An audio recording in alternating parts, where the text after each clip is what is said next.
একটা সর্বনাশ হয়ে গেছে রে। কি হয়েছে? আরে বাবা এসেছে। উনি আপনার বেয়াই? শান্ত তো আমাকে বললো যে এতিম, তার বাবা মা কেউ নাই। আমার ছেলে শান্ত আপনাকে এই কথা বলেছে? জি, উনি বলতেছে উনি নাকি তোর শ্বশুর। শান্ত তো বললো যে সে নাকি এতিম। বাবা ওনা ভয় পেয়েছে। আমি একটু ওর সাথে কথা বলতে চাই। কিভাবে কিভাবে পারলি তুই? আমার ছেলে হয়ে তুই এইরকম একটা কাজ কিভাবে করলি? এইরকম একটা বাড়িতে বিয়ে করবি, এটা তো আমি কখনো ভাবতেই পারিনি।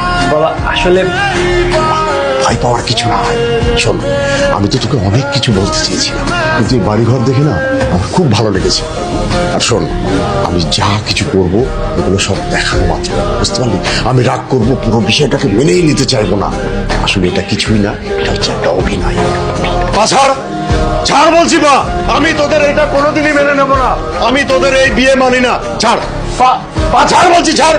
না, কোনো কথা শুনবো না, তোর কোনো কথা আমি শুনতে চাই না। ছাড়।